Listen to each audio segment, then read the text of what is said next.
Olá! Hoje a gente tem em mãos um conjunto de 5 notícias do mundo do futebol que, olha, juntas elas pintam um retrato fascinante do que é ser um jogador de ponta hoje em dia. Exato.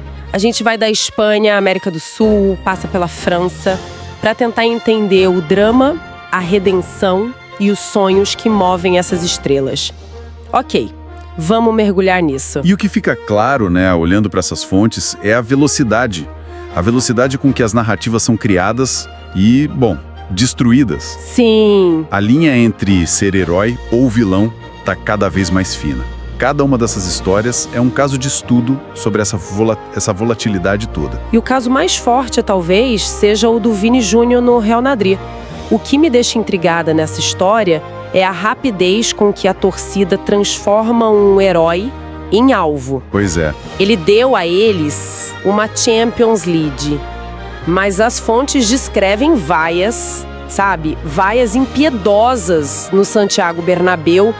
Como que se explica essa memória tão curta? É o paradoxo do ídolo moderno.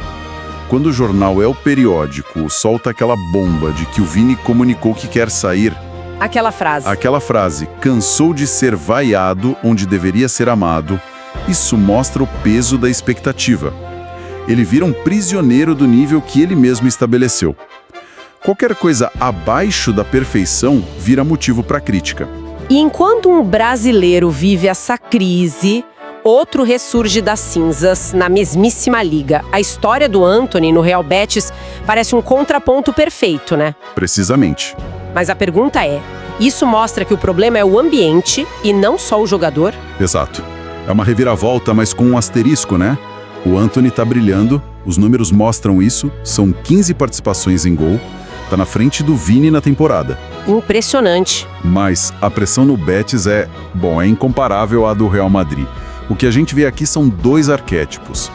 O Vini, o ídolo cativo, refém das próprias conquistas, e o Antony, o herói redimido, que se beneficia de uma expectativa menor para poder brilhar. E falando em expectativas, vamos para a França. A próxima geração já chegou causando impacto. A estreia do Endrick pelo Lyon, as fontes descrevem como elétrica. Elétrica é pouco. Ele entrou com uma fome de jogo, sabe? Foi drible, foi caneta, foi chute. E essa fome nos deu a dualidade perfeita, né? No lance ele perde um gol e já é chamado de fominha. Imediatamente. No lance seguinte ele dá uma assistência magistral. A fonte conclui que o Lyon ficou pequeno pro talento do Endrick. Isso só ilustra a pressão absurda que a gente coloca nesses garotos.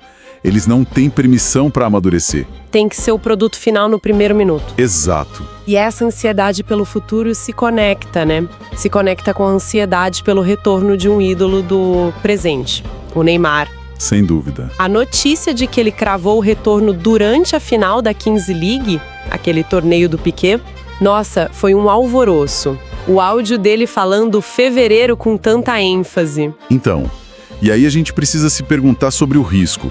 De um lado, você tem a confiança inabalável do atleta, o que é essencial para a recuperação. Claro. Do outro, a cautela da equipe médica. É um conflito clássico. Para um jogador como o Neymar, voltar um mês antes pode parecer uma vitória, mas também pode ser uma aposta perigosíssima. Que compromete o resto da carreira. Exatamente. E de apostas arriscadas, vamos para uma que pode parar o continente. Uma estrela mundial na Bombonera. Paulo Dybala no Boca Juniors. As fontes dizem que a Roma aceitou vender por só 3 milhões de euros. E aqui o contexto é tudo. Chamam de pechincha porque no auge ele valia mais de 80 milhões. Nossa! O verdadeiro obstáculo não é a compra, é o salário dele. 4 milhões de euros por mês. É surreal para nossa realidade. O dilema pro Dybala é gigantesco.